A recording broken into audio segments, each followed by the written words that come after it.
Hello everyone, welcome to Shivani socio classes. मैं UGC NET sociology की तैयारी कराती हूँ। डियर लर्नर, जैसा कि आप लोगों ने यूजीसी नेट सोशियोलॉजी का सिलेबस को देखा होगा, तो इसके फर्स्ट यूनिट में 26 थिंकर है। सबसे पहले क्लासिकल थिंकर आते हैं, वो इस प्रकार हैं। पहले इमाइल दुर्खिम, दूसरा मैक्स वेबर और तीसरा कार्ल मार्क्स हैं। मैं इन सब के बारे में वन बाय वन डिस्कस करूंगी। तो आज की क्लास में हम लोग इमाइल दुर्खिम को पढ़ते हैं। फ्रांसीसी समाजशास्त्री दुर्खिम काम्टे के सर्वोत्तम उत्तराधिकारी के रूप में जाने जाते हैं।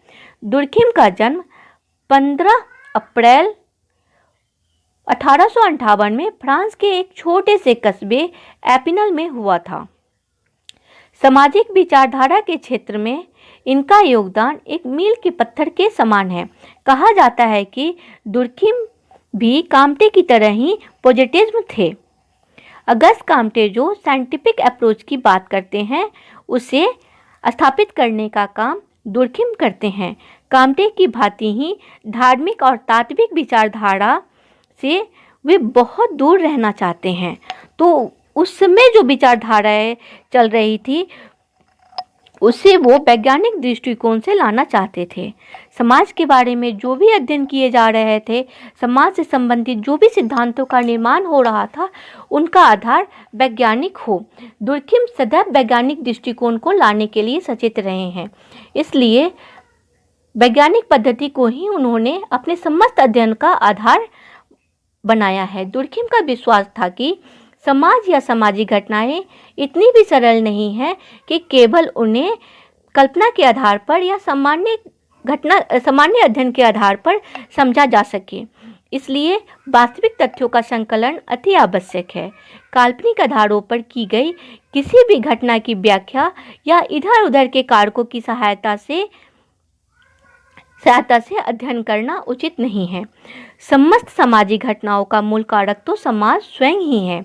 जो सारी की सारी घटनाएं घटित होती है, वो समाज में ही घटित होती है और समाज स्वयं उसका कारक है। तो समाजशास्त्री का कार्य वैज्ञानिक प्रयोगों द्वारा प्राप्त किए गए तथ्यों के आधार पर समाज का विश्लेषण करना है, न कि मूल्यों के आधार पर अनुमान लगाना। दुर्खिम एक पूर्णतः समाजशास्त्री थे तथा वो समाज को ही सर्वोपरि मानते थे। दुर्खिम के अनुसार समाज स्वतः स्फूर्त है। सोसाइटी इज सुई जेनरेस। समाज स्वतः उत्पन्न हुआ है, इसलिए समाज व्यक्ति को अपने अनुसार रखने का प्रयास करता है और अगर कोई भी व्यक्ति ऐसा करने में असफल हो जाता है तो समाज उसका अस्तित्व नष्ट कर देता है। समाज तानाशाह व निरंकुश है। दुर्खिम ही पहले व्यक्ति थे जिन्होंने समाजशास्त्र को एक एकेडमिक विषय के रूप में प्रतिष्ठित किया और इसकी छवि को निखारा है। इसलिए दुर्खिम को प्रथम प्रोफेसर की उपाधि मिली। इन्हें अकादमिक समाजशास्त्री भी कहा जाता है। दुर्खिम समाजशास्त्र को समृद्ध बनाने के लिए कई महत्वपूर्ण अवधारणाओं का उल्लेख करते हैं, जिसमें कुछ प्रमुख इस प्रकार हैं: सामाजिक तथ्य, सामाजिक चेतना, सामाजिक प्रतिनिधान, श्रम विभाजन, आत्महत्या, सामाजिक प्रत्यक्षवाद, धर्म का समाजशास्त्र इत्यादि। और अब उनके बुक्स को देख लेते हैं।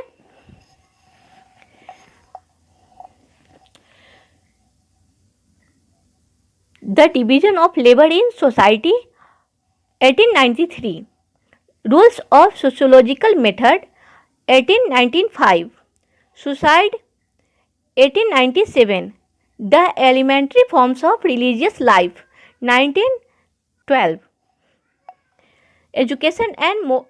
Education and society 1922, sociology and philosophy 1924, education moral 1925, sociologism 1928।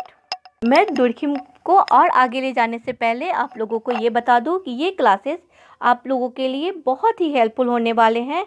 अगर आप यूजीसी नेट सोशियोलॉजी 2022 की तैयारी कर रहे हैं तो इस चैनल के साथ आप बने रहें। इस चैनल को लाइक, शेयर और सब्सक्राइब जरूर करें।